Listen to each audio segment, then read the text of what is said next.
Bonjour à toutes et à tous. Merci de participer à ce webinaire en ligne avec Bernard-Marie Chiquet. Bernard-Marie, tu es chercheur en nouveaux modes de gouvernance, entrepreneur et ancien dirigeant de grandes entreprises. Tu as fondé AGI en 2008. Bonjour. Bonjour. Voilà, Bernard-Marie, je vais te laisser la place en fait pour une présentation de 50 minutes durant laquelle tu vas nous présenter les éléments clés de Holacracy. Et ensuite, on aura toute une partie questions-réponses. Ce que je peux vous inviter à faire, c'est durant ces 50 minutes, si jamais vous avez des questions qui vous passent par la tête ou autre, c'est de les poser directement via le module Q&R. Et du coup, voilà, donc j'étais sur une définition rapide de Holacracy et je parlais de l'histoire de Sarah. Et donc, je disais qu'en fait, Holacracy est un ensemble cohérent d'outils de management, de self-management qui aide à la responsabilisation de celui qui fait et à la coopération de tous. Ce que je disais dans l'histoire de Sarah, ce que je veux mettre en exergue, c'est que souvent dans les organisations conventionnelles, les gens pensent qu'ils sont responsables et en réalité, très souvent, même s'ils sont responsables, ils sont amenés parfois, voire souvent, à déférer leur autorité ou en tout cas à aller chercher un aval ou une validation auprès du manager et que c'est très clair pour le manager que dans son job de manager, il doit valider. Donc là, on voit bien qu'on a des gisements de responsabilisation et que, en fait, Sarah, qui se croyait responsable de newsletter, elle ne l'était pas réellement puisque quand elle faisait la newsletter, elle a confié ensuite à son rédacteur en chef et que le rédacteur en chef modifiait la newsletter et que donc psychiquement, Sarah n'y mettait pas tout son cœur parce qu'elle savait derrière que ce n'était pas sa newsletter qui allait être envoyée, mais sa newsletter modifiée. Donc dans le processus d'encodage, c'est-à-dire la préparation, si vous voulez, pour adopter Holacracy, je suis allé voir le rédacteur en chef et je lui ai dit, bon, ben, qu'est-ce que tu fais quand tu reçois la newsletter? Il me dit, bah, je la reçois, donc je la modifie. Quand j'ai entendu ça, je repose une question, est-ce que tu pourrais se passer? Est-ce que tu pourrais te passer? Finalement, est-ce que tu es vraiment obligé de relire, de valider cette newsletter? Il me dit non, elle a toutes les compétences. Et ça, c'est assez extraordinaire. Vous croyez croire que c'est inhabituel. En fait, c'est très, très souvent comme ça. Parce que ça s'est fait de manière implicite et il y a eu un angle mort là-dessus et on ne s'est jamais posé la question et puis on n'a pas les outils pour empêcher cet angle mort qui fait qu'en réalité, eh bien, le simple fait de valider parce qu'on reçoit quelque chose, parce qu'on est manager, en fait, casse toute la mécanique de responsabilisation. Donc, du coup, on a bien décrit le rôle de newsletter, on y a affecté Sarah, et on n'a surtout pas décrit le rôle de rédacteur en chef, en l'occurrence, puisqu'il n'était pas nécessaire d'après le rédacteur en chef lui-même, qui était le responsable de l'entreprise. Et puis, je vais voir quelques mois plus tard Sarah, et puis je lui dis, bon, pour toi, rien n'a changé. Avant, tu faisais des newsletters, et maintenant tu continues à faire des newsletters. Elle me dit, oui, vu comme ça, mais en réalité, tout a changé. Parce qu'avant, je faisais quelque chose et je ne mettais pas tout mon cœur à l'ouvrage. Voilà, je ne cassais pas tous mes talents parce que je savais très bien que les newsletters que je faisais, que je réalisais, en fait, elles allaient être modifiées, parfois sensiblement, même significativement. Et donc, je ne me sentais pas vraiment responsable. Et maintenant, la newsletter, il n'y a que moi qui l'a fait, je l'ai fait. Et une fois qu'elle est faite, c'est moi qui ai appuyé sur le bouton et elle est partie. Ensuite, elle est dispatchée à plus de 15 000 clients. Donc, je me sens vraiment, vraiment responsable. Et elle ajoute, c'est vrai que le rédacteur en chef corrigeait mes fautes d'orthographe. C'est vrai aussi que bien plus que le chef de rédacteur en chef, je suis la première au courant que je fais des fautes d'orthographe. Je ne sais plus le CP, enfin le cours préparatoire. Et donc, comme j'ai du bon sens, je suis un être humain comme tout le monde, j'ai un peu de bon sens. Donc, comme je le sais, qu'est-ce que je fais? Avant d'envoyer, d'appuyer sur la touche qui va envoyer la newsletter à tous les clients, je fais vérifier ma newsletter pour l'aspect orthographique à 2 bonnes copines qui sont excellentes en orthographe. Bon, voilà, ça c'est pour la responsabilisation, donc juste pour poser le décor, quand on met le vrai sens qu'on met derrière le mot responsabilisation. C'est aussi un outil donc, qui vise à développer et aligner les talents, les ressources disponibles pour que l'organisation manifeste toujours davantage sa raison d'être. Il y a une autre histoire que je peux vous raconter rapidement pour mettre du concret derrière des mots assez génériques que tout le monde pourrait dire. C'est l'histoire de Dominique, donc, dans une autre entreprise que nous accompagnons et à un moment donné, donc, on va voir chaque personne et puis nous demande qu'est-ce que tu fais pour pouvoir rendre compte sous forme de rôle des activités qu'elle fait. Et Dominique nous raconte tout ce qu'elle fait. Dominique, c'est une femme, une personne qui est débordée, limite burn-out, qui est une personne qui est senior, qui a beaucoup, beaucoup de talent et d'expérience et d'expertise. Et plus je l'écoute et plus je me rends compte qu'en fait, elle fait plein de rôles, elle fait plein de choses différentes. Quand elle parle, j'ai l'impression d'ouvrir un tiroir sur lequel il y a marqué Dominique, on pourrait dire une fiche de poste. Et quand j'ouvre le tiroir, en fait, je vois des choses qui n'ont rien à voir, qui ont des identités très différentes. Je vois des chaussettes, je vois des pyjamas, je vois des robes de soirée, je vois des paires de chaussures.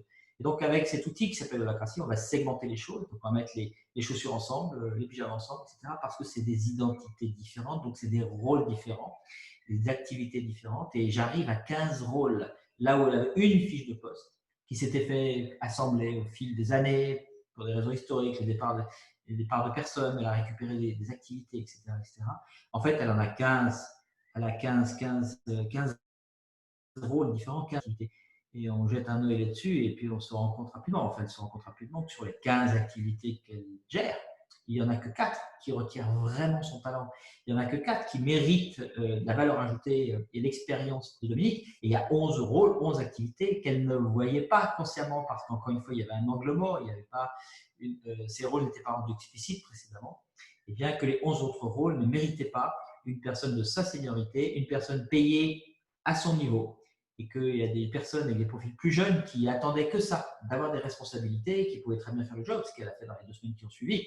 Et elle s'est retrouvée donc plus du tout débordée, en limite de burn-out, puisqu'elle s'est recentrée sur ces 4 rôles. Les 11 autres rôles ont pu être donnés à d'autres personnes qui avaient les compétences, qui étaient moins bien payées. Et donc, je ne fais pas un dessin, tout le monde gagne. Dominique gagne, les jeunes personnes qui ont pris ces rôles gagnent, l'entreprise gagne, parce que voilà, c'était un gâchis d'utiliser Dominique. Et pire que ça, c'est qu'il y a un autre département dans l'entreprise qui rêvait un jour d'avoir l'expertise de Dominique, mais il se trouve que c'est une compétence très rare sur le marché. Et donc, Dominique était toujours débordé, donc ça ne pouvait pas le faire. Donc voilà, juste pour que vous compreniez comment ça marche. Et donc, Dominique a pu évidemment aider l'autre département. Voilà ce qu'on met derrière les talents. Après, donc, qui dote l'entreprise de capacité pour embrasser le changement. Ça, c'est vraiment aussi important. Une autre petite histoire, et puis ensuite, on va passer dans le concret. Effectivement, ça me rappelle une histoire qui m'est arrivée il y a longtemps. Ça fait à l'Institut AGI, dans lequel je travaille. Ça fait plus de 10 ans maintenant qu'on pratique au quotidien Holacracy. Et puis, dans les premières années, à un moment donné, je donnais une formation de 2 jours, je me rappelle, dans Paris.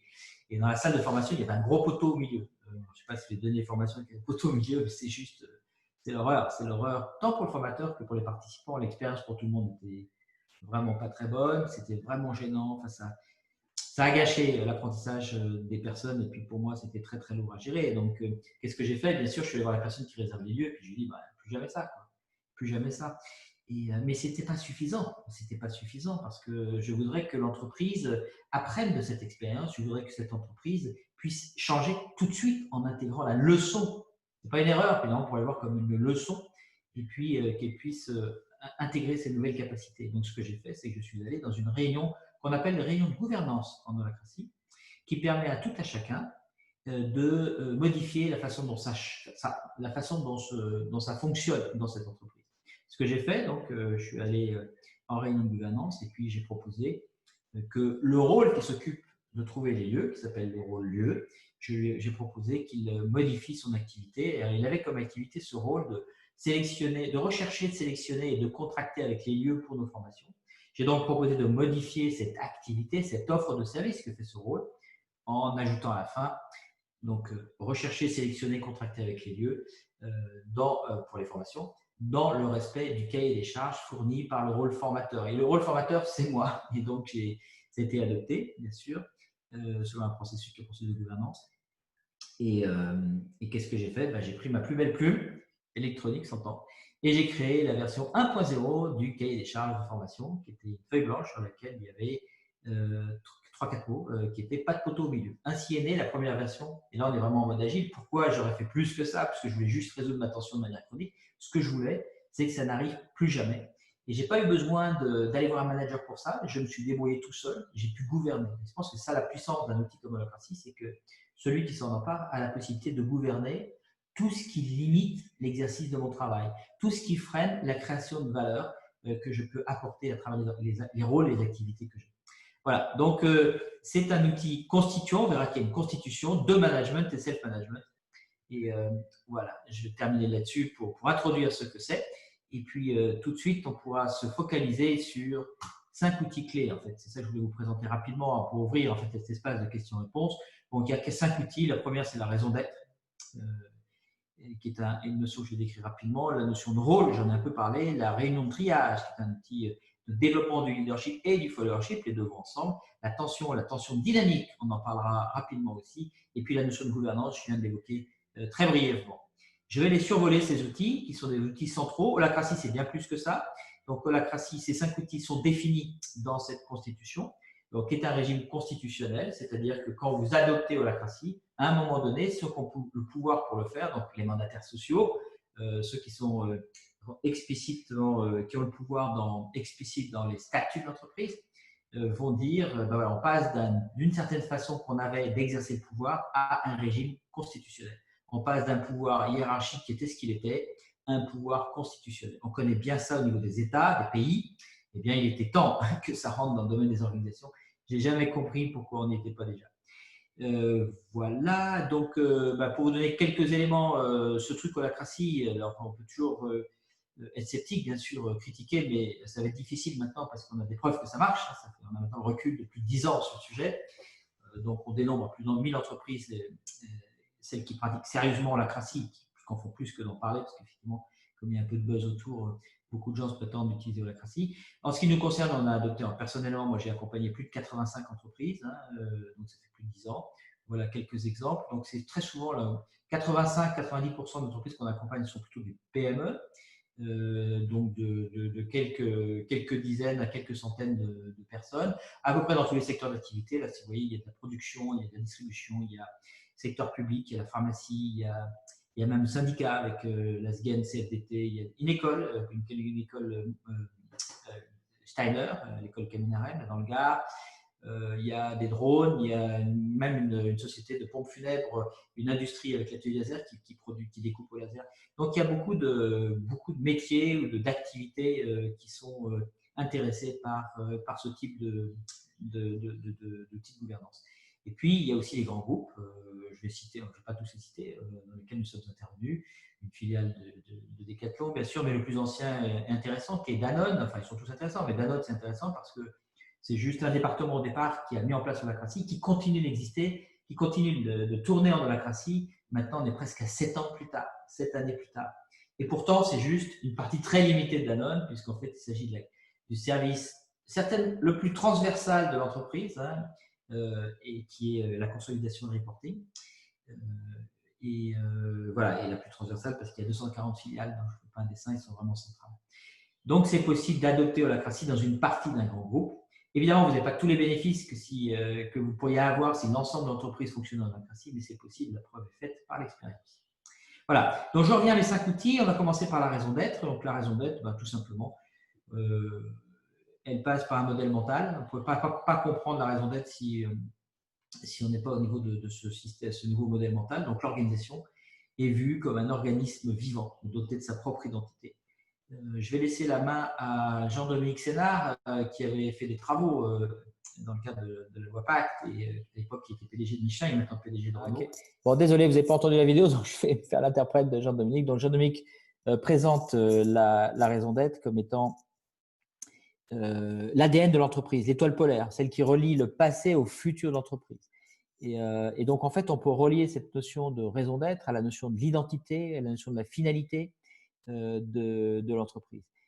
Pour moi, la raison d'être, c'est ce trait d'union qui existe dans toute entreprise entre la source créatrice, l'origine, la source créatrice de cette entreprise, souvent portée par les fondateurs, et puis la finalité. Donc, la raison d'être, elle remet du sens dans l'entreprise.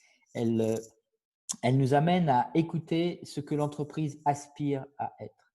Donc, c'est un concept un petit peu abstrait, qu'on rend concret dès qu'on adopte la création d'exercices pour ça, mais au départ, ça paraît abstrait tout simplement parce que c'est une notion qu'on utilise assez peu de façon générale.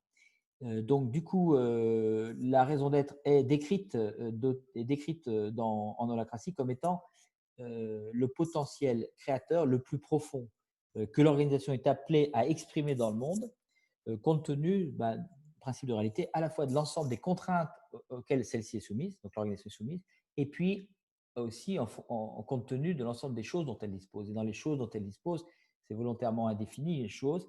Ça peut être, bien sûr, toutes les compétences et l'engagement des collaborateurs. C'est une ressource extraordinaire, mais pas que. Tous les actifs, d'une manière générale, tangibles ou intangibles, toute la puissance de la marque, l'histoire, le réseau de partenaires, l'écosystème, la réputation. Voilà, toutes ces choses, toutes ces ressources plus ou moins matérielles que possède l'entreprise. À partir de toutes ces ressources, tous ces talents, on pourrait dire, compte tenu du principe de réalité dans lequel l'entreprise est, quel est le potentiel créateur, quelle est la création de valeur que cette entreprise est à même, compte tenu de ses ressources, d'apporter au monde et que le monde attend. Souvent, quand je coach des dirigeants qui peuvent un peu s'emballer de temps en temps pour leur entreprise et la voir peut-être beaucoup plus grande ou autrement que ce qu'elle est, je les ramène un peu à un ancrage en leur posant la question tout simplement, si demain matin l'entreprise s'arrêtait, le monde perd quoi? Voilà, on est sur la question de la raison d'être. Donc, Michelin a capturé cette notion de raison d'être comme, voilà, c'est défini comme étant une meilleure façon d'avancer. Donc, on voit bien qu'on est bien au-delà de faire des pneus, ce qui est tant mieux parce qu'il risque d'y avoir des évolutions, des ruptures technologiques qui fassent que peut-être qu'on n'utilisera plus beaucoup de pneus dans le futur. Alors que si on est centré que sur les pneus, on va louper le coche. Il y a des exemples célèbres dans l'histoire d'entreprises qui se sont cassées la figure comme ça. Si je regarde Scarabée Biocop est une entreprise, donc une coopérative partenaire du réseau Biocop à Rennes, 250 personnes. Eux, leur raison d'être, c'est le moteur de la révolution écologique et sociétale. C'est quelque chose de très profond. On n'est pas sur un slogan marketing. Si vous connaissiez les Scarabéens, les gens de Biocop, vous saurez que c'est vraiment quelque chose qu'ils incarnent au quotidien. Arcadie, Société dans le Gard, c'est le choix de la responsabilité et de l'innovation pour un monde meilleur et toutes nos parties prenantes. Voilà, donc une entreprise de 100 personnes avec de la production, de la distribution qui produit des herbes et des épices pour les magasins spécialisés en bio. Et puis, un autre exemple, David Informatique, gestionnaire de risque, une équipe pour assurer le client. Et cette raison d'être, elle a un impact énorme parce qu'avant de noter, avant d'avoir conscience de cette raison d'être, David Informatique, ils sont dans un métier où ils réparent en fait des PME ou des petites entreprises et des PME locales en Bourgogne, dans la région de Beaune. Et donc, ils agissaient beaucoup en mode pompier. Et on a fait un travail sur la raison d'être et avec le patron, le fondateur, et on est arrivé en fait que la raison d'être, cette entreprise-là, son identité, son ADN et sa finalité, en fait, c'était au contraire d'être un gestionnaire de risque pour assurer le client, assurer au sens d'une cordée, assurer le client. Et le fait de mettre des mots dessus et de rendre explicite cette raison d'être a fait que l'ensemble du business model de l'entreprise a basculé d'un mode pompier réactif qui est usant pour tout le monde et pour les collaborateurs, à un mode proactif où ils ont des contrats de prévention de gestionnaire de risque. Donc, ça a eu un impact énorme. Donc, la même activité, vous changez la raison d'être et il y a des impacts énormes. C'est vraiment un outil très, très concret. Là, je vous parle de raison d'être au niveau d'une entreprise. Mais en fait, cette raison d'être, on la retrouve à tous les étages de l'entreprise, au niveau des équipes, au niveau de ce qu'on appelle les cercles et au niveau des rôles. Et donc, c'est un outil extrêmement puissant qui change tout au niveau d'un rôle selon telle ou telle raison d'être. Voilà, pas pour aller plus loin pour la raison d'être. Si vous avez des questions, je serais ravi d'y répondre juste après. Si on va sur le rôle maintenant, donc le rôle qui est le deuxième outil qui est vraiment essentiel. Donc, on change en fait, la notion de responsabilité est revue. Et la notion d'autorité est introduite parce que je me rends compte que cette notion d'autorité est finalement assez peu connue, utilisée dans l'entreprise avec un vrai sens. Donc, on change le focus. On ne s'intéresse pas à qui vous reportez. C'est vrai que dans une organisation pyramidale, on se définit dans une pyramide et je reporte à un tel, c'est mon supérieur hiérarchique, c'est aussi celui qui porte le lien de subordination. Donc, ça ne nous informe pas beaucoup de savoir à qui tu reportes. Nous, ce qui nous intéresse plus, c'est que tu nous dises quelle valeur ajoutée tu apportes. C'est quoi les services et les produits que tu nous offres, que tu peux nous offrir. On peut te demander quoi. Imaginez que là, on va être donc sur mon exemple, je vous ai mis le rôle marketing, finance et événements. Le rôle marketing, en fait, son offre de service, ce qu'il nous apporte et ce dont il est responsable, puisqu'il le fait et qu'il offre ce service, c'est de générer du buzz sur le marché pour notre produit, c'est de promouvoir et de marketer les produits et services, c'est gérer le contenu du site web, c'est de maintenir à jour une base de données de prospects et de clients. Voilà, moi c'est clair.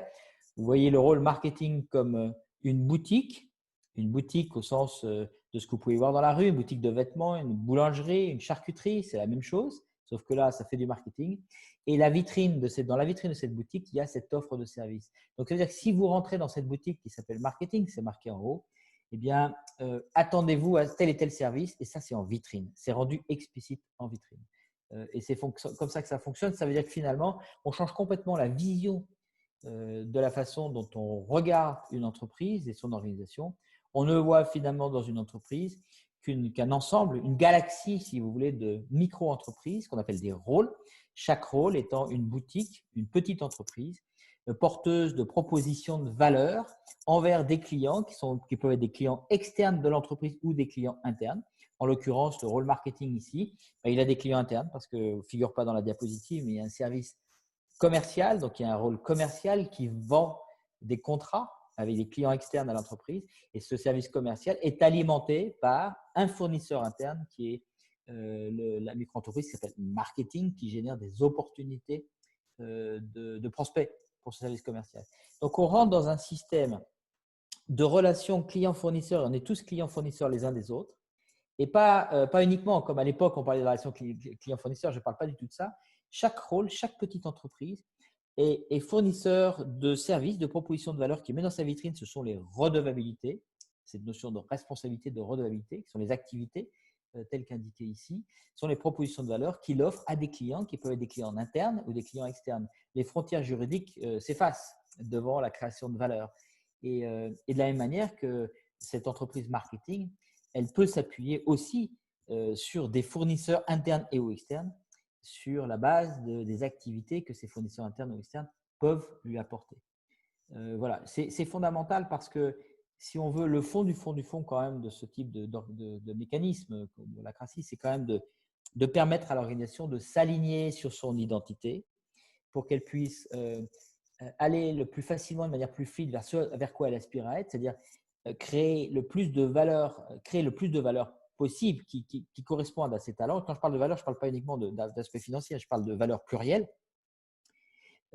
Et pour ce faire, pour qu'on aille dans cette direction, probablement qu'il est nécessaire que l'ensemble des acteurs de l'entreprise, qu'ils soient productifs, dits productifs ou improductifs, qu'ils soient en front ou en back office ou en fonction support, ces rôles-là sont tous remplis par des professionnels, donc susceptibles de créer de la valeur.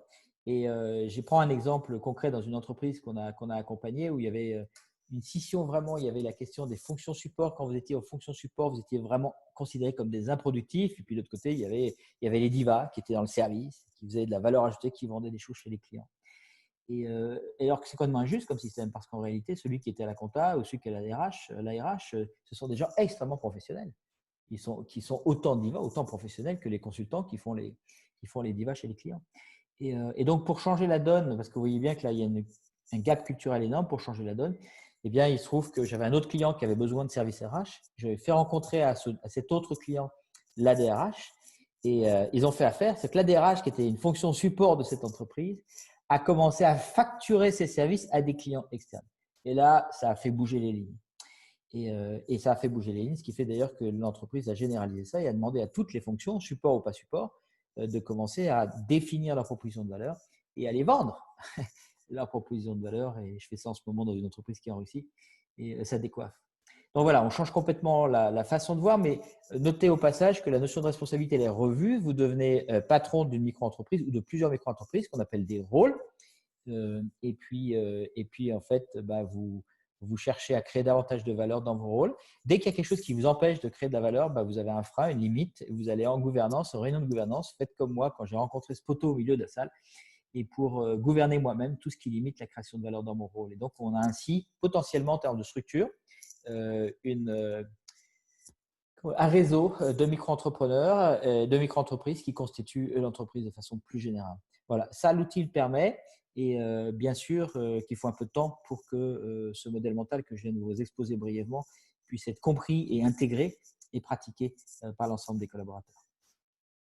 Donc, si je reprends le rôle lieu pour vous introduire la notion de self-management, le self-management vient avec l'affectation à un rôle. Donc, la personne qui est affectée à un rôle, elle a une offre de service qui est de rechercher, sélectionner, contracter avec les lieux pour les événements respectant le cahier des charges fourni. Vous savez, ce fameux cahier des charges que j'ai fourni avec la V1.0, plus de poteaux au milieu. Donc, voilà ce qui se passe. Avec ce rôle a aussi une raison d'être. Il n'y a pas que l'entreprise qui a une raison d'être, il y a une raison d'être, une logistique parfaite des événements. Intéressant de remarquer que cette raison d'être, elle est, en l'occurrence pour le rôle lieu, elle correspond exactement à à la direction sur laquelle on a intérêt à se focaliser quand on est leader du rôle lieu, parce que c'est le truc le plus difficile. C'est vraiment la logistique parfaite des événements, c'est juste pas possible. La perfection n'existe pas. Mais il se trouve que ce rôle lieu, qui est un rôle de l'entreprise dans laquelle je travaille, donc l'Institut AGI, il se trouve que la logistique est particulièrement délicate parce que nous avons besoin de 5 mètres carrés par personne pour notre pédagogie très gourmande. Et si vous êtes dans les hôtels parisiens, ils sont plutôt habitués à des ratios de 3 personnes au mètre carré. Donc là, nous, on voudrait 5 mètres carrés par personne. Les autres en face, ils vous disent non, on en met 3 dans un mètre carré. Donc il y a un petit problème de négociation commerciale, vous pouvez imaginer. Tout ça pour dire que, pour prendre cet exemple, que notre cauchemar, c'est vraiment un cauchemar, c'est très difficile pour manifester notre raison d'être, qui passe par une pédagogie gourmande en mètre carré, mais il y a d'autres zones de gourmandise, on est très gourmand, de trouver les lieux qui vont bien. Et donc, si on veut vraiment créer davantage de valeur quand on est dans le rôle lieu, eh bien, on va prendre comme raison d'être le sujet sur lequel sur lequel on se focalise pour faire des pas, avancer le long de cette route vers cette asymptote, vers cette finalité, vers ce but inatteignable. Voilà pour le rôle lieu. La notion d'autorité maintenant. La notion d'autorité, elle est explicite, c'est-à-dire que si vous êtes affecté au rôle lieu, en fait, vous lisez la raison d'être, une logistique parfaite des événements. Vous lisez là où les redevabilités, là il n'y en a qu'une, rechercher, sélectionner, contracter les lieux. Et vous prenez ces phrases comme des délégations explicites d'autorité. En fait, l'organisation vous mandate en fait l'autorité de prendre n'importe quel projet ou action que vous souhaitez prendre pour exprimer ou mettre en œuvre la raison d'être et ou la redevabilité de votre rôle. Donc, ce sont des délégations explicites d'autorité, avec quelques interdits qui sont liés au fait que vous ne pouvez pas transgresser un certain nombre de règles, donc les règles du jeu, des domaines, etc. Je ne vais pas rentrer dans les détails. Donc, il y a quelques interdits, mais ces interdits sont forcément explicites. Ça aussi, c'est une puissance dans ce mécanisme, c'est qu'en fait, tout est autorisé, sauf ce qui est explicitement interdit, ce qui libère énormément d'énergie parce que dans le modèle conventionnel, ça ne fonctionne pas comme ça.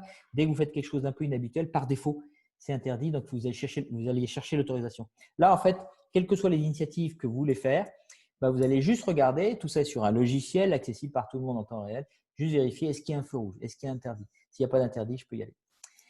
Voilà, les règles de coopération sont également entre pairs, sont rendues explicites dans cette constitution, c'est à l'article 4 de la version 4.1. Des règles notamment sur la transparence avec le fait de partager les projets et les actions. Donc, c'est un devoir de transparence. Personne ne peut garder son cahier sous le coude en disant ouais, c'est mes projets, je ne les montre pas. Non, si quelqu'un est intéressé pour connaître tes projets, il te le demande et puis il n'y a aucune raison que tu ne les donnes pas.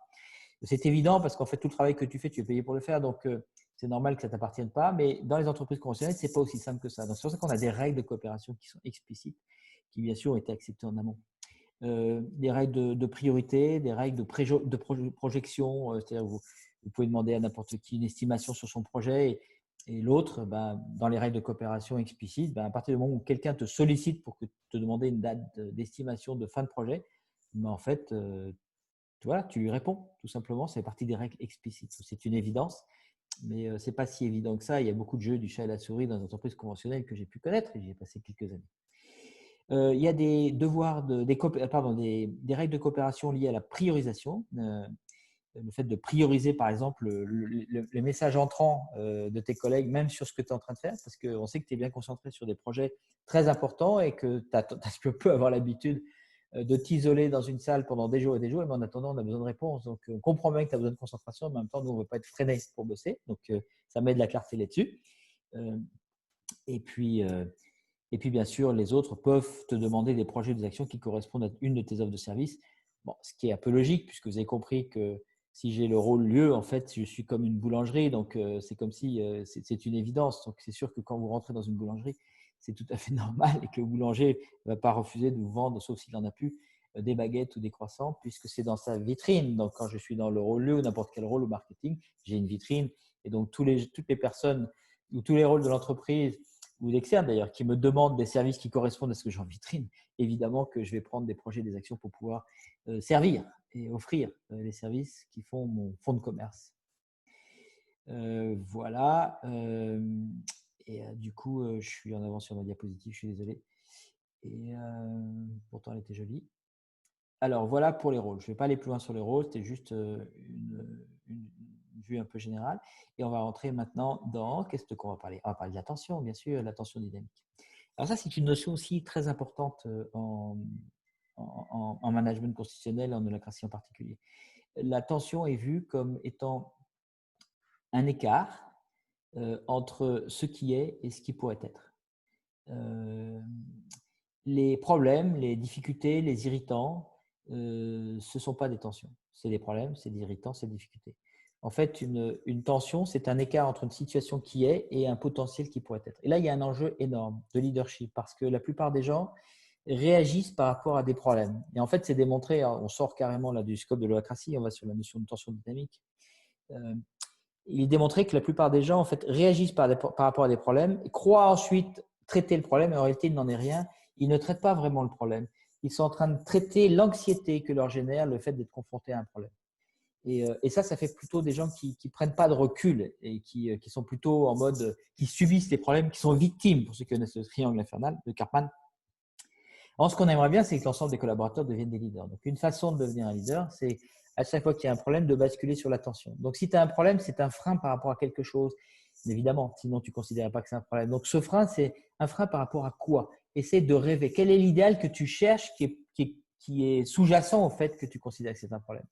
Et une fois que tu tiens cet idéal, tu as les deux polarités. Tension, au niveau de l'électricité, il y a une différence de potentiel. Il y a deux polarités, il y a deux pôles.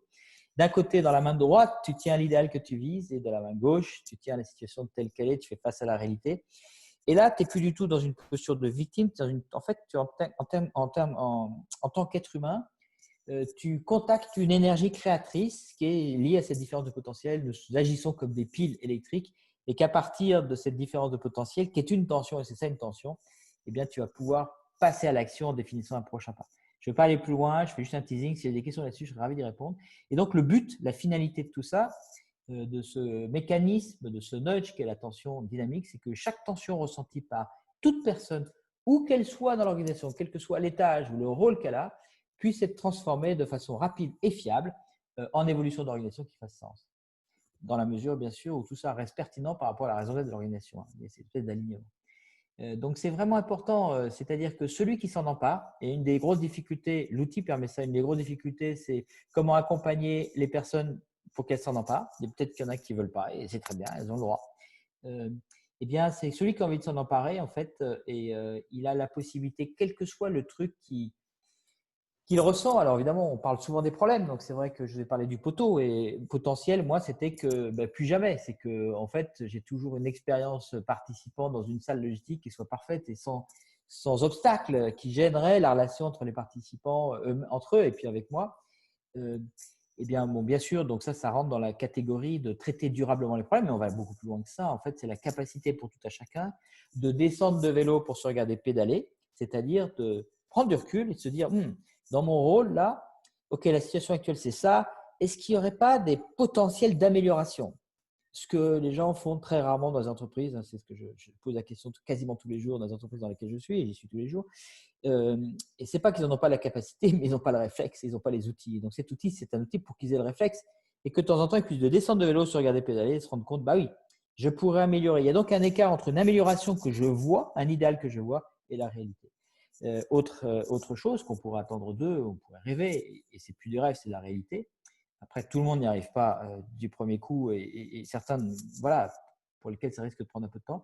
C'est aussi la possibilité de dire, ok, je descends de vélo pour me regarder pédaler et je me pose la question, qu'est-ce que je pourrais innover?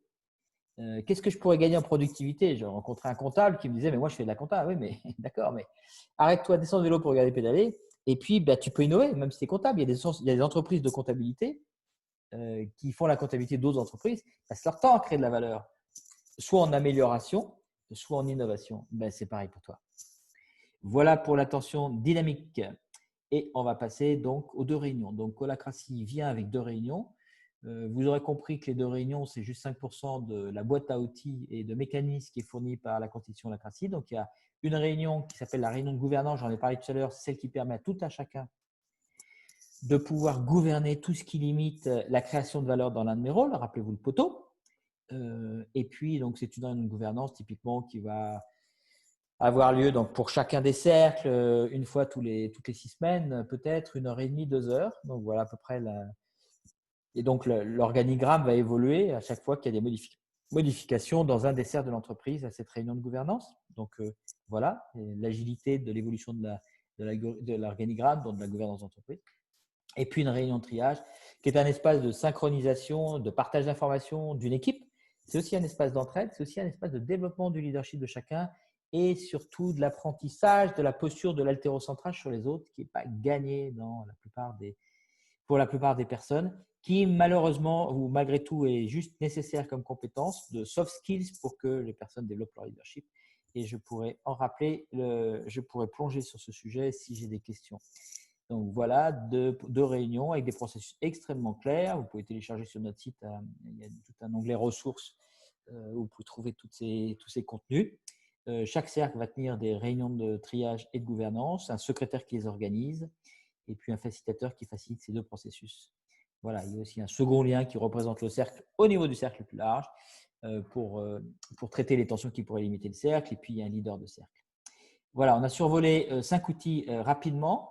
Et raison d'être, rôle, réunion de triage, tension et réunion de gouvernance. Le propos n'était pas de décrire dans le détail, mais plus de faire un teasing pour vous donner le goût de ce qu'est holacratie. Tout ça défini dans une constitution pour les organisations qui explicite, qui distribue les fonctions managériales et qui libère l'expertise. Puisque si on prend une organisation conventionnelle symbolisée par cet organigramme, je sais que c'est plus compliqué que ça, c'est juste une symbolique. Eh bien, si on prend une équipe de production par exemple, si l'entreprise a adopté holacratie, il va se passer quoi pour le chef de service?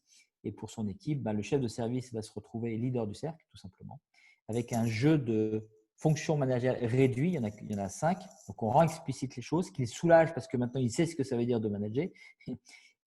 Et puis, d'autres fonctions managériales sont réparties sur l'ensemble des leaders de rôle.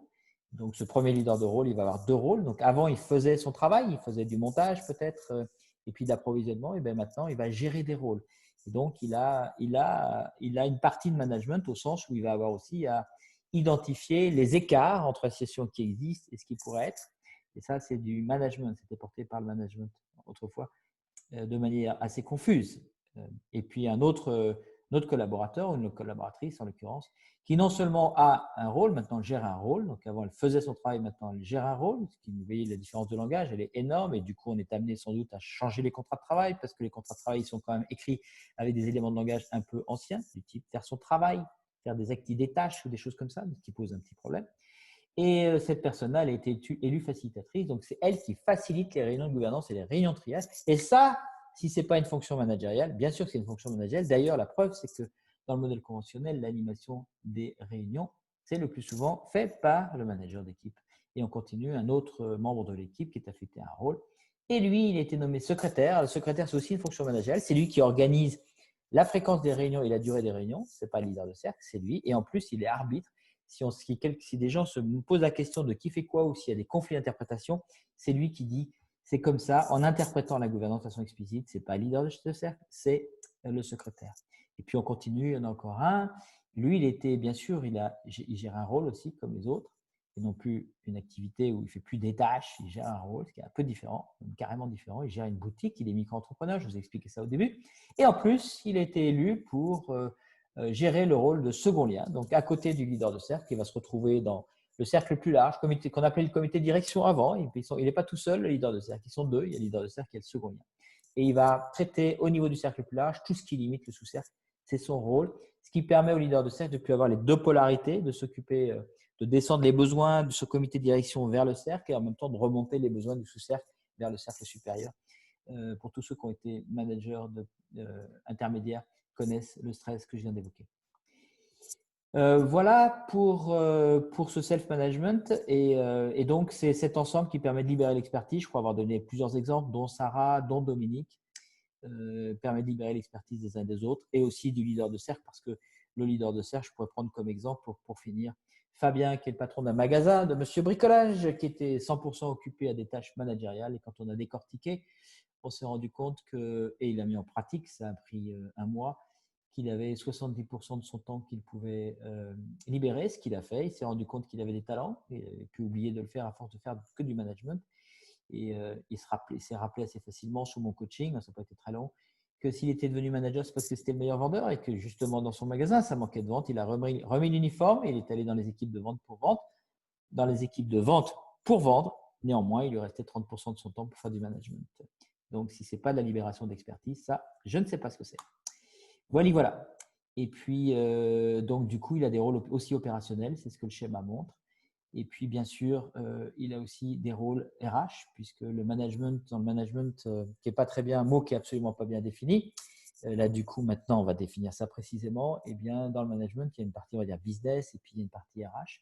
Et donc là, on va voir ce qui est vraiment dans le management, ce qui est vraiment du ressort du cercle business, du cercle production, et ce qui est du ressort de fonctions RH qui vont être soit dans le cercle général, soit dans un cercle consacré à la question de la relation avec l'ensemble des employés, puisqu'un employé a signé un contrat, donc c'est normal qu'on gère ce contrat dans la durée. Là, on est dans le temps long, on est dans les aspects RH, fait très court, et en même temps, il y a des aspects RH très court terme pour aider la personne à réussir dans son rôle, très business, où là, on est dans le temps court. Et le problème dans le modèle conventionnel, c'est que les deux sont mélangés, ce qui fait que je bosse avec mon responsable hiérarchique, parce que le temps long et le temps court sont confusionnés, le lien subordination est mélangé avec le travail, ce qui fait que ça fait beaucoup de limites. Là aussi, c'est un teasing, j'ai bien conscience d'être extrêmement rapide sur le sujet. Et donc, la structure, si on fait ça pour l'ensemble des cercles, production, R&D, vente et RH, la structure devient ce qu'on appelle une holarchie. Tous les systèmes vivants sur la planète Terre et probablement sur les autres sont des holarchies et non pas des hiérarchies. Donc, des petites cellules qui sont des petits cercles, qui sont dans des cercles plus grands, qui sont dans des cercles plus grands. Votre corps est une holarchie. Vous avez des atomes qui sont dans des molécules, qui sont dans des cellules, qui sont dans des cellules, qui sont dans des organes, qui sont dans des systèmes qui constituent votre corps. Et à chaque fois que vous changez de niveau de haut long, de niveau de haut long, vous accédez à une complexité supplémentaire. C'est sûr qu'une molécule est bien plus que la somme des atomes qui la constituent. Là, c'est pareil. Un cercle est bien plus que la somme des rôles qui les constituent. D'ailleurs, un cercle n'est pas une équipe. Un cercle est un organe de l'organisation, puisque vous vous rappelez que l'organisation est un système vivant. Voilà, donc le management, on peut dire que le management change de forme, c'est tout à fait vrai, ça n'est plus du tout la même forme, et que le self-management prend forme. Voilà, merci pour votre attention.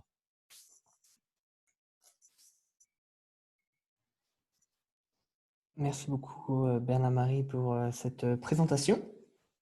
Et donc maintenant, nous allons passer dans la partie questions-réponses pour 35 minutes de questions-réponses avec Bernard-Marie. Donc, n'hésitez pas à cliquer sur le module Q&R afin de poser vos questions.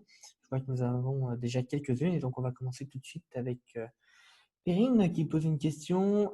Quelle est la raison d'être de IGI et comment l'avez-vous définie? La raison d'être d'AGI, elle est. Alors, ça ne probablement pas vous parler, mais ce n'est pas très grave, parce que c'est plus pour nous que c'est important que pour vous. Ce n'est pas un slogan marketing. La raison d'être d'AGI, elle est en un mot, c'est souveraineté. Et voilà, c'est dans un mot. Alors, comment est-ce qu'elle a été définie? On en doit être à la 5e ou 6e itération. C'est normal parce qu'en fait, donc AGI, c'est une entreprise qui a maintenant 12 ou 13 ans, peut-être 14 ans, je ne sais plus. Enfin bon, donc elle n'est pas très vieille, mais en même temps, elle n'est pas toute jeune non plus. Au départ, moi, je suis le fondateur de cet institut. Et j'ai tout de suite, on était sur le concept de raison d'être. Dans la raison d'être, on en parle depuis ce temps-là, et de façon très, très profonde. Et je me suis assez rapidement s'est rendu compte que ce n'était pas la bonne. Ce n'est pas moi d'ailleurs qui m'en suis rendu compte, c'est d'autres. Je crois que c'est Margot, une de mes associées. Et donc, on a eu une tension parce que c'est pas la bonne raison d'être. Donc, ça lui parlait pas, etc. Donc, elle a creusé. Donc, il y a plein de processus pour découvrir la raison d'être. La difficulté de la raison d'être, c'est pas quelque chose que vous pouvez, comment dirais-je, c'est un travail de détective. C'est un peu comme, ouais, c'est un travail de détective. Que je pourrais comparer ça à une époque, j'accompagnais les personnes qui recherchaient quelle était leur mission de vie, leur talent et leur mission de vie. Ben, c'est pareil, c'est un travail de détective. Vous ne trouvez pas votre mission de vie comme ça en 5 minutes. En plus, elle peut évoluer dans le temps. C'est vraiment un travail d'écoute subtile de vos talents et de ce que vous pourriez vous être aspiré à être dans le monde. Et au-delà de votre ego, carrément au-delà de votre ego. Et c'est pareil pour une entreprise. On est au-delà de l'ego de la direction ou du fondateur. Et c'est ce qui s'est passé. Comme j'étais le fondateur, moi, mon ego a dit, voilà, c'est ça la raison d'être. Et c'est ce que Margot a senti et sentait que ce n'était pas juste. Donc, elle a creusé.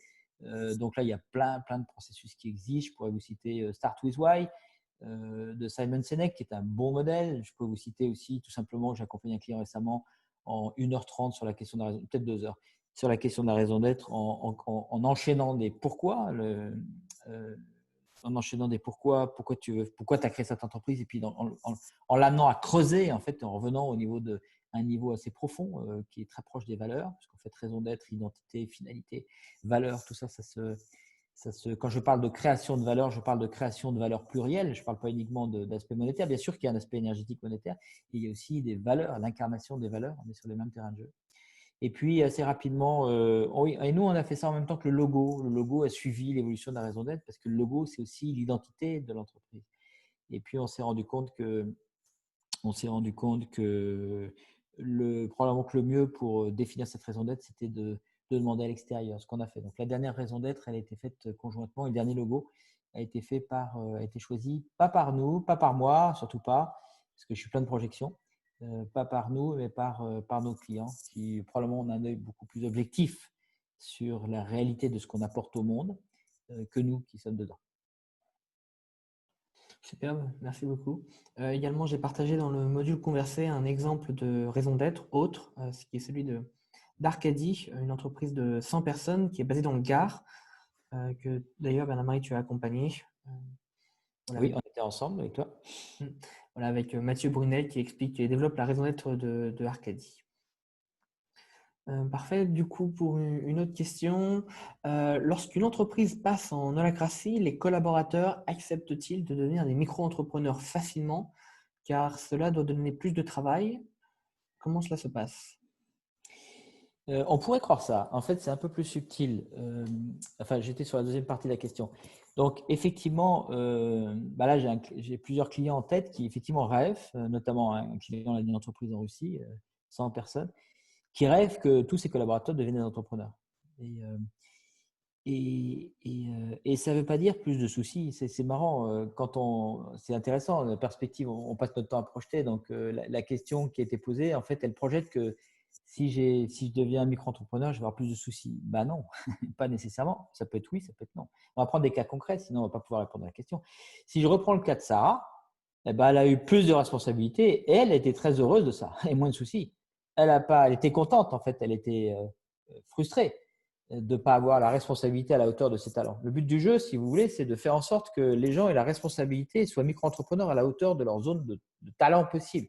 Donc, c'est vrai que c'est important de connaître les compétences des personnes parce qu'on ne peut pas le faire comme ça. C'est pas juste la confiance, ça ne se décrète pas. Ça s'appuie sur le niveau de compétences, à la fois compétences métiers puis aussi compétences de self-management, les soft skills finalement. Donc, dans le cas de Sarah, si on reprend le cas concret que je vous ai expliqué, elle, ça lui a posé aucun problème. Au contraire, ça l'a libéré. Ça a libéré son expertise, ça a libéré son sourire, ça a augmenté la qualité des newsletters. Donc, on est dans le cas d'une personne qui était ravie de ça, qui n'a pas l'impression que ça lui a pris du stress supplémentaire. Au contraire, ça l'a libéré d'un poids. Et ça, c'est souvent le cas. C'est souvent le cas si vous définissez un rôle à la hauteur des compétences de la personne. Alors, ce qui peut se passer aussi, parce que dans nos entreprises, c'est l'inverse. C'est que souvent, ça c'est frappant. Quand je dis c'est frappant, ce n'est pas une critique. Hein. Je me moque aussi de moi parce que j'ai été dirigeant longtemps, donc je ne l'ai pas fait non plus. Mais dans les entreprises, je constate qu'il y a très peu de modèles de gestion de compétences, que les gens ne connaissent pas de façon explicite les compétences dont ils ont besoin pour faire le job et connaissent encore moins les compétences des gens. Et que souvent, les seuls systèmes de gestion de compétences qui existent sont des systèmes de gestion de compétences avec des super logiciels qui sont utilisés uniquement par les RH. Mais ils ne vont pas au niveau du business, ils ne sont pas utilisés dans le mode du business. Alors, vous allez me dire, je suis peut-être tombé sur les… Mais j'ai fait beaucoup d'entreprises, donc je généralise un peu vite. Mais enfin, quand je vous parle de plus de 150 entreprises, ça commence déjà à être sérieux. Donc, c'est impossible d'aller vers self-management. J'ai écrit une tribune, je crois, bientôt paraître. C'est impossible d'aller sérieusement vers le self-management, donc de déléguer des responsabilités, si en même temps, vous n'avez pas une vision claire des compétences. Sinon, ce qui peut arriver, c'est ça. Alors, on lit plein de trucs, entreprise libérée, il faut faire confiance. On y va, on fait confiance. C'est ce qui a été fait dans une entreprise. Et dans un service de formation, ils étaient 3 ou 4 formateurs. Il y avait le responsable de l'équipe formation, donc le chef de département formation. Je n'utilisais pas ça parce que c'est un peu ancien. Et puis, il y avait 4 formateurs. Ils libèrent l'entreprise. Hein, ils avaient vu le bonheur sur Arte, le bonheur au travail sur Arte. Ils libèrent l'entreprise. Et puis, du coup, ils se sont dit non, on n'a plus besoin de chef. Et donc, allez. On était 4 plus un chef de formation, donc on est 5 dans un rôle formation. Voilà, on est 5 à faire de la formation, etc. Et puis, on fait confiance et puis, vas-y, que ça roule. Et puis, c'était une catastrophe nationale.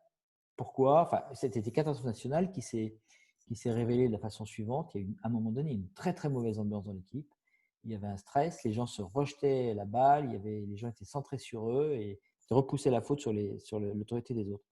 Donc, je suis intervenu, j'ai diagnostiqué et c'était simple. C'est simplement que quand vous regardez le business, en réalité, dans les formations, donc ces rôles-là étaient en charge de concevoir les formations et puis de la donner, la formation. Donc, toute la partie ingénierie plus la conception pédagogique et puis le fait d'exécuter la formation.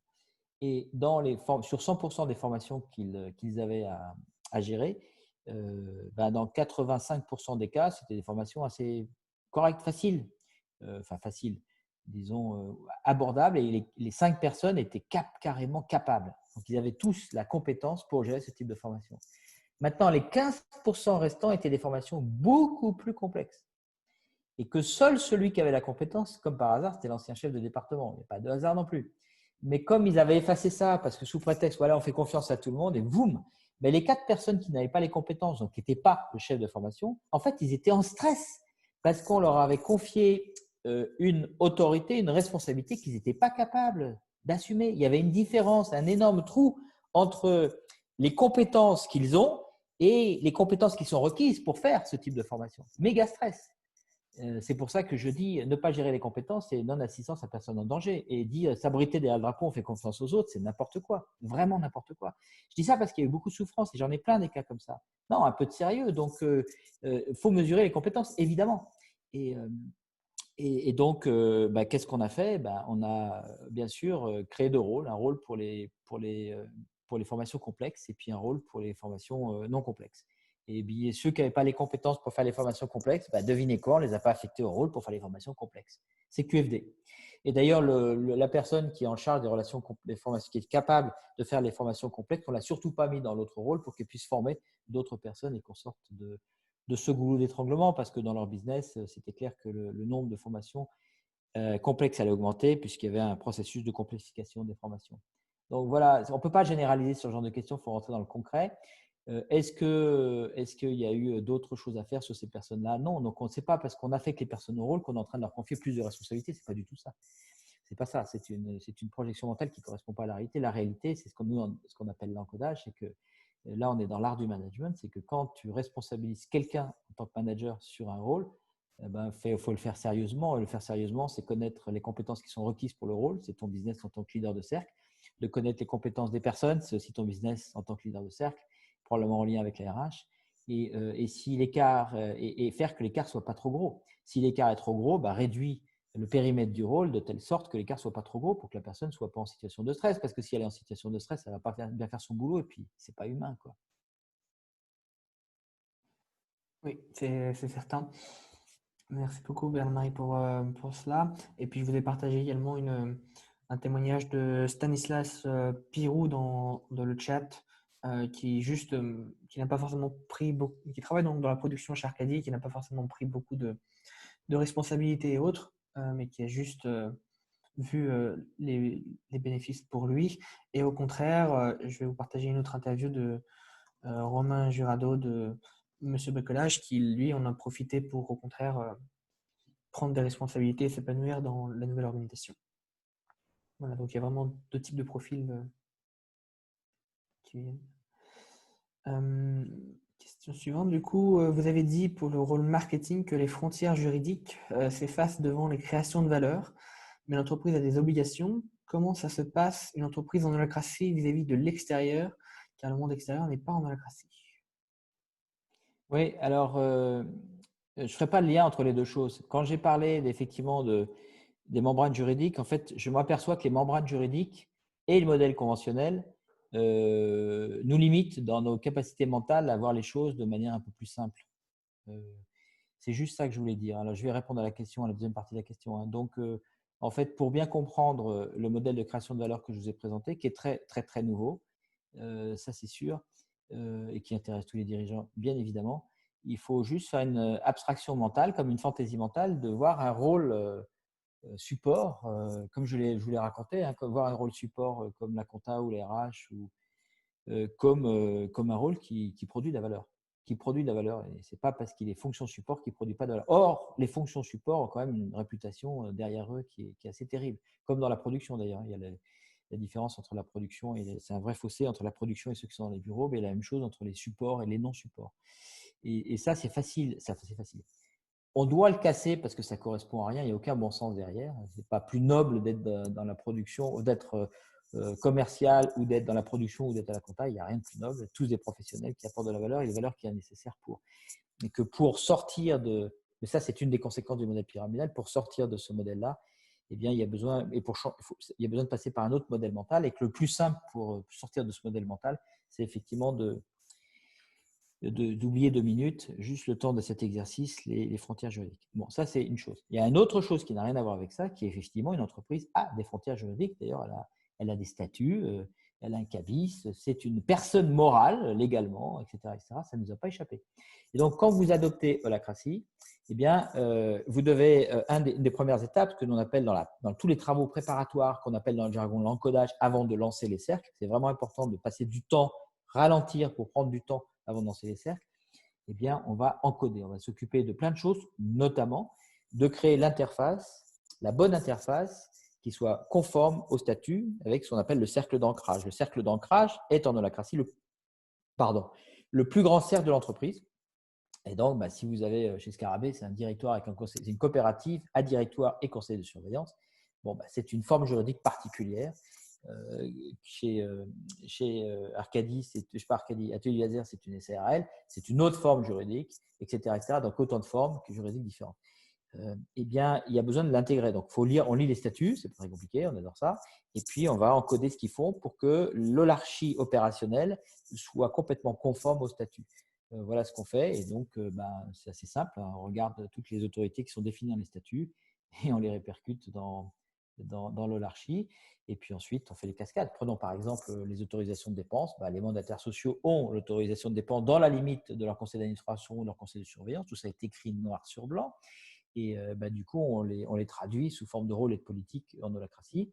Et puis, c'est ensuite une cascade d'autorisation de dépenses parce qu'on ne veut pas qu'il n'y ait que le président du directoire qui puisse dépenser. Eh bien, on met de la clarté sur les processus d'autorisation de dépenses, comme on met de la clarté sur les processus de contractualisation.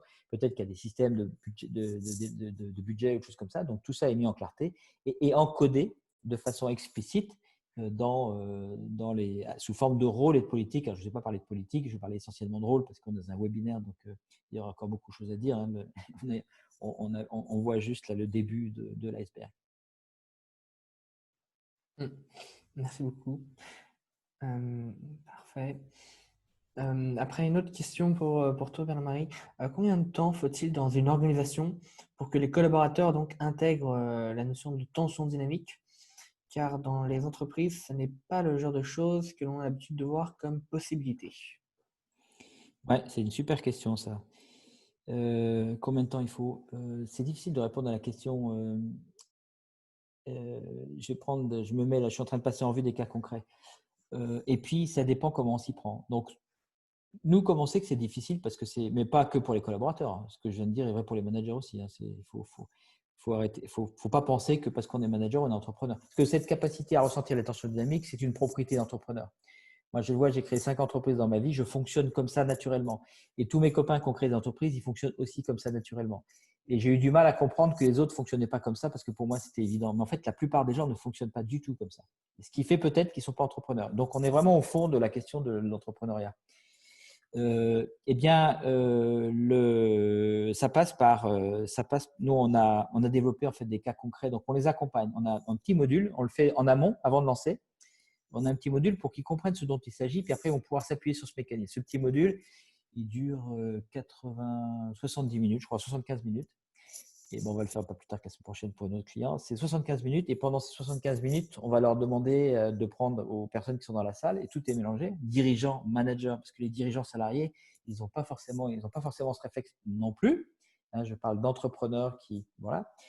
Et eh bien, on va prendre cet exemple. On va leur demander à chacun un exemple concret de problème. Alors ça, des problèmes, tout le monde en trouve, ça c'est facile. Et à partir de problèmes, on va leur montrer on va les accompagner pour qu'ils passent du problème à l'attention. Et donc, c'est par étapes. On a des petites étapes très concrètes, très simples parce qu'il faut que ça puisse être compréhensible par tout le monde. Et on l'a fait, par exemple, dans une entreprise de production avec des ouvriers. Ça marche très bien. Donc, et puis ensuite, une fois qu'il a la tension, il ressent l'écart. Donc, déjà, il a fait un pas de géant et il n'a plus du tout la même énergie. Et puis ensuite, on l'accompagne pour se mettre en mouvement dans la tension. Non pas en cherchant à atteindre la tension, parce que ce n'est pas très important. Surtout que l'idéal peut varier, donc ce n'est pas très important, mais à commencer à se mettre en mouvement, c'est-à-dire à identifier le prochain pas qu'il peut faire ou les 2 ou 3 prochains pas qu'il peut faire. On l'accompagne là-dessus. Et parfois, d'ailleurs, on va un peu dériver parce que parfois, il y a des tensions qui sont un peu collectives. Donc, bref, on leur fait vivre l'expérience du passé d'un problème à une tension et jusqu'à la mise en mouvement de cette tension. Et donc, pour se mettre en mouvement, en fait, on ne gère pas une tension autrement qu'en se mettant en mouvement dans la tension. Donc, on leur fait vivre l'expérience pour qu'ils puissent s'accrocher à ça une fois. Après on a le mécanisme de la tension. Et la tension, en fait, on va en parler à toutes les réunions. Et en particulier en réunion de triage et réunion de gouvernance. Réunion de triage, typiquement, ça va être toutes les semaines. Réunion de gouvernance, pour toutes les semaines. Donc là, on a un mécanisme qui va être répétitif. Et donc, petit à petit, plusieurs s'en emparent. Et voilà comment ça se passe. Donc, il y en a qui vont aller vite. Il y en a qui vont aller vite parce que j'ai des cas où je pense par exemple à Émeric, chez l'atelier. Il a été assez rapidement là-dessus. Et puis, il y en a d'autres, ça fait le module, on leur a fait vivre il y a 3 ans et ils ne sont toujours pas. Donc, on n'est pas tous égaux là-dessus. C'est comme on sème des graines et puis après, ça pousse. Parfois, ça peut mettre du temps, mais c'est comme dans un jardin. Mais ça poussera, ça va pousser. Moi, je pense que ça va pousser. J'ai des cas de gens qui ont mis en tête là, une femme qui a mis 18 mois. Pendant 18 mois, tout ça ne lui parlait pas du tout. Puis au bout de 18 mois, elle a fait Eureka. Il y a eu un déclic. Je ne sais pas ce qui s'est passé dans sa tête. Et elle s'est emparée de tout ça. Donc voilà, ça fait les mystères de. Et ceux qui sont pas les premiers à partir ne seront pas forcément les derniers toujours. Il y en a un qui a dit les premiers seront les derniers. Bon, je ne sais pas si c'est vrai tout le temps, mais en tout cas, je l'ai observé souvent. Il y a des personnes qui au départ sont, on va dire qu'elles sont réticentes, elles sont résistantes au changement, on dirait tout ça. On dirait qu'elles ne comprennent pas, elles ne veulent pas. Il y en a qui m'ont dit clairement, non, c'est super ce que tu nous racontes, Bernard-Marie, mais nous, moi, c'est même pas la peine, même pas en rêve, ça ne m'intéresse pas, mais c'est super. Et puis, c'est celle-là que je citais. Au bout de 18 mois, boum, Eureka. Elle était tellement emballée qu'elle a pris, vraiment, elle s'est appropriée et la tension dynamique et le rôle, parce qu'il n'y a pas que la tension dynamique, il y a aussi le rôle, et qui sont les 2 éléments clés. Et elle a demandé à se former. Enfin, elle est devenue coach en interne, etc. C'est incroyable comme parcours, inimaginable. Parce que, et on ne peut pas le savoir à l'avance, parce qu'en fait, les personnes ne sont pas l'image qu'on en a dans un modèle conventionnel. Les personnes ne sont pas les comportements qu'on a pu les voir. C'est la grosse difficulté sur laquelle on accompagne, encore un sujet sur lequel j'ai beaucoup de choses à dire, c'est que souvent on se construit des images sur les personnes sur la base des comportements qu'on leur a vu avoir. Mais en fait, l'identité de la personne n'a rien à voir avec les comportements que vous avez vus de cette personne dans certaines conditions de travail, dans un modèle conventionnel. Donc, si vous changez le système de pouvoir, donc les conditions de travail, ouvrez-vous à la possibilité que les comportements vont être complètement différents parce que les comportements ne sont que la conséquence de l'environnement dans lequel on est. C'est pareil dans la permaculture. J'ai un fils qui est dans la permaculture. Il ne s'occupe pas des fruits et des légumes, pas du tout. Il s'en fiche, ce n'est pas la question. Il s'occupe de la terre. Donc, il soigne la terre. Et les fruits et légumes, les beaux fruits et les beaux légumes sont des conséquences du fait d'avoir soigné la terre.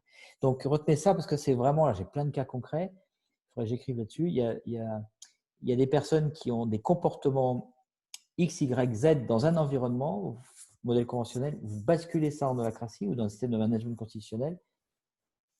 Vous avez intérêt à vous ouvrir à la possibilité que ces personnes vont avoir d'autres comportements parce que c'est la réalité. Et on a trop de cas concrets pour que je puisse être challengé là-dessus, c'est trop tard. Et en même temps, plus vous vous ouvrez à cette possibilité, et plus, sans rien faire d'autre que les voir dans le potentiel qu'elles puissent avoir des comportements différents, va les aider et les autoriser, va leur donner la permission de le faire plus vite que si vous n'aviez pas fait ça. Merci beaucoup, Bernard-Marie, pour cette réponse des plus complètes. Alors, une autre question pour la route. Est-ce qu'il existe une limite de taille d'entreprise pour ce système de management en mini comme en maxi? Mini, c'est facile à répondre. Parce qu'on a accompagné, la plus petite entreprise qu'on a accompagnée, c'est une entreprise belge. Ils sont 2. Incroyable. 2. Et mari et femme, avec famille recomposée. Donc, ils sont tous les 2 actionnaires. Ils sont mariés. Ils ont des enfants ensemble, des enfants d'autres mariages, etc. Et ils sont venus, je ne sais pas pourquoi ils sont venus en holacratie, je disais que vous êtes quand même trop petits, etc. Non, on veut. Ils sont passés en holacratie. Et 6 mois plus tard, ils m'ont remercié, ils m'ont dit, bah, écoutez, bon, avec le retour d'expérience, c'est que ça a sauvé notre couple. En fait, ils mélangeaient tous les sujets. Et ça a sauvé leur couple parce que ça a mis de la clarté. Ça a mis de la clarté sur pas mal de choses. Et c'est normal parce que, bien sûr, ça a mis de la clarté sur les différents périmètres. C'est du travail, c'est pas du travail, etc. Mais en plus de ça, ça a développé leur leadership et leur followership. Et donc, c'est des outils qui permettent assez facilement qui permettent facilement, c'est pas vrai, qui permettent d'envisager sérieusement de sortir du triangle de Karpman. Vous savez, fameuse posture de victime bourreau sauveur dans laquelle on est tous tout le temps. Et en couple en particulier, en fait, on pourrait dire qu'une des raisons d'être du couple, c'est pas très romantique ce que je vais dire, mais une des raisons d'être, ou un des effets du couple, c'est quand même de vivre assez régulièrement dans ce triangle. Et du coup, quand vous pratiquez holacratie, vous développez des réflexes, un certain discernement pour voir que vous rentrez là-dedans et vous avez des mécanismes qui vous en sortent. Par exemple, très concrètement, en réunion de triage, lorsque quelqu'un amène un point à l'ordre du jour, et ben on lui demande quelle est ta demande? Quelle est ta demande concrète que tu nous fais à nous? Quelle est ta demande concrète? T'attends quoi de moi? Et donne-moi, s'il te plaît, le minimum de contexte suffisant pour que je puisse comprendre ta demande. Dans la plupart des entreprises, quand vous avez une réunion, quelqu'un met un point à l'ordre du jour, d'abord c'est prévu à l'avance en général, mais bon, peu importe, la personne va parler d'un sujet. Et comme le sujet est connu de tout le monde va parler de ce sujet avec ses projections mentales, mais on a oublié de poser la question en premier lieu, et pourquoi tu as amené le sujet à l'ordre du jour? T'attends quoi de nous? C'est tout bête, mais c'est un mécanisme qui est indispensable. Indispensable si vous voulez développer le leadership de la personne, c'est-à-dire l'art du triage, c'est-à-dire la capacité pour tout à chacun, quelle que soit la situation dans laquelle je suis, de me mouvoir tout seul, c'est-à-dire d'enchaîner le prochain pas, sans me faire materner par Paul Jacques ou déférer. Et le prochain pas, c'est justement la capacité à poser une demande concrète. Et si je ne sais pas comment m'y prendre, de poser comme prochain pas, demander de l'aide. Ça, c'est du leadership. Et donc, voilà. Et donc, quand vous avez vécu ça au quotidien dans une entreprise, évidemment que ça vous change la façon, ça vous change vos modèles mentaux et vos réflexes, et que ces réflexes-là, vous les emmenez à la maison avec. Et que effectivement, je vois bien, moi je vois bien la façon dont je parle avec ma femme. J'utilise, je fais pas de l'holacratie en famille, c'est évident, ça n'a pas de sens. Mais en tout cas pour moi, ça n'a pas de sens. Mais évidemment que je vais pas m'embarquer ou essayer de comprendre, etc. Je vais avoir une posture où je vais pas la sauver tous les coins de rue. Ce point, c'est ma tendance. Je suis un grand sauveur. J'ai pas eu 5 enfants et créé 5 entreprises pour rien. Mais du coup, ça m'évite de plonger là-dedans. Et à chaque fois que je mets une posture de sauveur, on va dire, il est plein de bonnes intentions, pas du tout. Je suis en train de voler le leadership de mon épouse. Donc, voilà. Alors ça, c'est pour répondre à la question du plus petit. Là, je me suis perdu dans ce que je raconte. Et pour le plus grand, c'est difficile de répondre à cette question. L'entreprise, à ma connaissance, l'entreprise qui est la plus grande en taille, qui pratique vraiment l'holacratie, quoi qu'on en dise, certains qui voudraient voir que le truc ne marche pas, sans doute, c'est Zappos, donc 1600 collaborateurs. En ce qui nous concerne, on était impliqué dans Zappos, mais ce qui nous concerne, l'entreprise dans laquelle on a mis en place l'holacratie qui est la plus grosse, c'est 600 personnes. Comme je l'ai dit tout à l'heure, je ne connais pas de grand groupe qui est passé à l'échelle. Je parle de l'holacratie avec un management constitutionnel. Ils ont tous fait de l'agilité, des choses comme ça, mais passer à l'échelle à un niveau management constitutionnel, je n'ai pas encore vu. Mais pour plein de raisons qui s'expliquent, c'est quand même sacrément inertiel un grand groupe. Vous n'avez pas comme dans une PME, vous prenez la PME, vous prenez Arcadie, les propriétaires, les dirigeants sont les propriétaires, c'est une entreprise familiale, ils ont les pleins pouvoirs, ils ont une notion de pérennité, d'éthique, etc. Ils savent qu'ils sont là pour toute leur vie, ils ne sont pas là pour 3 ans en attendant d'être chassés, etc. Donc on n'est pas du tout dans le même monde. Donc c'est sûr que ces choses-là, ces sujets de raison d'être révolutionnaire, par exemple, c'est des sujets qui touchent ces entreprises-là, moins les grosses. Merci beaucoup, Bernard-Marie. Et puis j'ai posté, si vous pouvez parler anglais dans le module conversé, donc Zappos qui parle de son expérience avec holacratie. Voilà, puisqu'on est presque proche de la fin, je vais proposer une dernière question. Au cours de votre expérience, quelle est l'aventure ou l'expérience la plus chouette et la plus improbable qui vous était donné de vivre avec ce type de management? J'adore la question. J'en ai plein. Alors, là, quand j'ai écouté la question, j'en ai plein qui me sont bousculés dans la tête parce que, en fait, il y a plein de trucs extraordinaires. Moi, j'en ai une que je vais vous partager parce qu'elle me touche. Bon, ça parle de moi, mais puisqu'on pose la question, je vais répondre. C'est dans une entreprise dont je tairai le nom. Une femme qui est comment dirais-je, qui était une femme qui avait une grande ancienneté, alors, je ne sais plus, elle avait 20 ans de boîte, etc., qui était dans un mode qu'on pourrait qualifier, ce n'est pas du tout péjoratif ce que je vais dire, hein, mais c'est juste pour essayer de vous donner un peu le goût, une femme qui était dans un mode je subis, je queen, je suis victime, je me plains tout le temps et je ne prends pas d'initiative, mais bon, je fais mon boulot quand on me… Voilà, mais il faut la cadrer, etc. etc. Et le profil, ça peut arriver, ce genre de comportement qui ne correspond en rien à l'identité de la personne. Et puis, ça a pris du temps, donc, et puis à un moment donné, alors évidemment, moi, j'étais un peu embêtant, j'étais vu comme l'empêchant de tourner en rond, parce que je venais avec un truc qui ne lui allait pas du tout. Et puis au bout d'un certain temps, je ne sais pas, il y a eu un truc, elle est venue me voir, et puis elle m'a dit, écoute, Bernard-Marie, en fait, j'ai pris conscience que je voudrais vraiment en fait développer mon leadership et j'y arrive pas. Et donc il a dû se passer. Enfin, j'ai su après qu'il s'était passé quelque chose dans sa vie personnelle. Et, donc je raconte l'histoire et puis enfin bref, elle me dit, je peux pas tout dire, mais elle me dit, et aide-moi. Est-ce que tu voudrais bien, Bernard-Marie, me coacher pour que je développe mon leadership? Bon, moi, je suis un brave garçon, je dis oui, avec plaisir, surtout qu'elle m'avait touché. Et surtout qu'au début, elle me fuyait, et puis là, elle venait vers moi, donc c'était plutôt sympa. Effectivement. Et je l'accompagne. Donc, on fait des séances de coaching. Je suis coach, je me suis formé au coaching il y a longtemps, etc. Et j'y arrive pas. Enfin, elle n'y arrive pas. Nous n'y arrivons pas. Ça décolle pas. Et à un moment donné, j'ai un déclic dans ma baignoire. Là, de temps en temps, je prends un bain et j'ai un déclic. Je me suis dit, mais attends, arrête de la coacher pour qu'elle développe son leadership. Coach-la plutôt pour qu'elle développe son followership. Parce qu'en fait, cette personne qui était en mode victime tout le temps, en mode je subis tout le temps et en mode je queen tout le temps à la machine à café, critiquant, etc., je ne fais pas un dessin. En même temps, j'avais observé qu'elle passait son temps à s'occuper de tout, y compris ce qui ne la regardait pas ou ce qui ne la concernait pas au premier lieu. Et je me suis dit, waouh, elle doit gaspiller un tas d'énergie là-dedans. Peut-être que cette énergie-là, elle pourrait la mettre ailleurs et à développer son leadership. Donc, je propose cette acte. Je dis, écoute, on n'y arrive pas comme ça. Je te propose autrement. Je lui fais un teasing, je ne sais plus comment. En tout cas, elle a accepté. Et j'ai travaillé avec elle pour développer son followership, c'est-à-dire la capacité à ce qu'elle lâche la grappe aux autres, qu'elle leur fasse confiance réellement. C'était amusant de voir ça. C'est là où j'ai pris conscience qu'en fait, ça n'existe pas les leaders et puis les suiveurs. C'est pas vrai, ça n'existe pas. C'est une illusion mentale. En fait, c'est comme le yin et le yang. Si tu vois quelqu'un sous une polarité leader, il y a un terrain de jeu dans sa vie, si tu creuses, hein, bon, s'il a envie de partager, où tu verras qu'il est suiveur. C'est comme le yin et le yang. Les deux vont ensemble. Et moi, je l'ai prouvé, enfin, je l'ai vraiment vécu. Je ne peux pas tout raconter, je n'ai pas trop le temps là, mais c'est un sujet passionnant. Bref, on fait des pas de géant parce que j'arrive à la coacher sur le followership. Il faut dire, c'est là où elle était le followership, parce qu'elle s'occupait vraiment de beaucoup de choses qui ne la regardaient pas. Et au fur et à mesure qu'elle a gagné du terrain sur sa capacité à être un suiveur des autres rôles, elle a développé son leadership dans ses rôles. Ça, c'est magnifique. Et l'histoire ne s'arrête pas là, puisqu'avec cette femme, moi j'en ai des collections comme ça, ce qui m'encourage à continuer ce que je fais.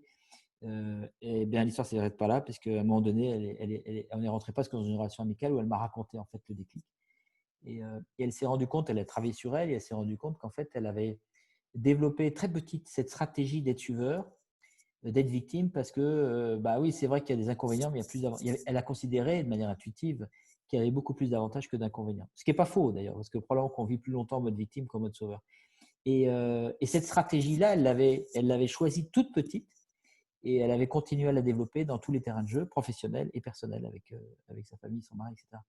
Et qu'à un moment donné, elle a pris conscience que cette stratégie, ce n'était pas la meilleure pour elle, parce que maintenant, elle avait des outils pour pouvoir faire autrement, envisager la vie autrement, qui seraient pour elle des meilleures stratégies. Et elle a basculé. Ça, c'est beau. Ouais, oui, très belle et chouette histoire, expérience. Ouais, merci d'avoir posé la question parce que du coup, ça m'est venu, j'avais oublié ce cas-là. Bah, c'est une question anonyme, donc on ne sait pas trop, mais merci beaucoup. Superbe. Alors, navré, je sais que ça va être très frustrant, mais on n'a pas pu répondre à toutes les questions et nous approchons de la fin. Sachez cependant que nous organisons donc ce genre de webinaire de présentation de la graphie mensuellement, en plus de webinaires de témoignages clients, donc avec des personnes qui viennent et qui témoignent de leur expérience en entreprise. Et le prochain témoignage est d'ailleurs Blaise Tamasseb, qui est donc directeur d'Ifogeco, qui est donc l'organisation de formation de Monsieur Bricolage, le 8 juillet prochain, donc sur le thème « Entreprise libérée sans raison d'être n'existe pas ». Voilà, donc si vous souhaitez, vous aurez le lien dans l'email de follow-up. Également, si vous souhaitez creuser un petit peu plus la chose, vous pouvez participer à un parcours 360 degrés en ligne afin de vous permettre de voir rapidement toutes les clés et les outils de holacratie. Donc, les prochaines dates sont les 7 et 9 juillet ou le 8 et 10 septembre en ligne. Et enfin, en présentiel, donc en physique, le 3 décembre à Paris. Nous organisons également un parcours de praticiens en ligne qui commence le 8 juillet prochain, afin de vous permettre de vraiment rentrer dans tous les concepts de l'acratie ainsi que de pratiquer véritablement. Donc là, on a déjà en train de faire notre première session en ligne en ce moment même, une première promotion qui se passe très bien. Nous avons beaucoup de retours positifs là-dessus. Après, si jamais vous avez une position de management dans votre entreprise, vous pouvez décider de commencer à changer les choses dans votre contexte. Bernard-Marie, effectivement, a ce qu'on appelle un parcours de dirigeant, en fait, qui consiste en des séances de coaching avec Bernard-Marie qui vous permettront en fait, d'implanter les outils pas à pas où vous serez guidé dans votre contexte professionnel avec vos enjeux. Et puis enfin, on a également une formation d'excellence managériale et self-managériale pour permettre à vous et votre équipe de management et de direction d'adopter une posture de manager-leader. Voilà, donc qui est disponible en ligne ou en physique et qui tourne également très bien. Voilà, donc toutes les infos que je viens de citer sont naturellement disponibles ainsi que les liens nécessaires dans l'email de follow-up que vous allez bientôt recevoir. Et puis, Bernard-Marie, je te propose une clôture, tout comme dans toute réunion en holacratie. Ma clôture, c'est je vous remercie beaucoup pour les questions. Désolé, il y a eu un petit problème technique au départ, mais enfin, je crois qu'on l'a rattrapé. Du coup, on a dû manger un peu plus de temps. Ravi, merci beaucoup pour les questions. Et comme je dis toujours, ce qui me vient là à l'instant, c'est j'ai du mal à… pour moi, c'est évident, c'est une évidence. Je peux me tromper, je ne prétends pas avoir la vérité. Mais d'aller vers le management et self-management constitutionnel, je ne vois pas comment on peut faire autrement. Comment est-ce qu'on peut imaginer pouvoir faire ça sans une constitution? On l'a montré à d'autres niveaux dans notre vie sociétale. Pour moi, c'est évident. On doit passer à un niveau management constitutionnel. Je ne vois pas comment ça pourrait être autrement. Merci beaucoup Bernard-Marie pour ton intervention et d'avoir répondu à toutes mes questions. Et merci beaucoup à vous d'avoir participé. Je vous souhaite une excellente soirée. Et puis si jamais vous avez besoin de quoi que ce soit, naturellement, n'hésitez pas à répondre au mail de follow-up. Voilà. Je tiens à votre disposition en espérant que vous ayez apprécié ce webinaire. Merci beaucoup à tous. Au revoir. Au revoir.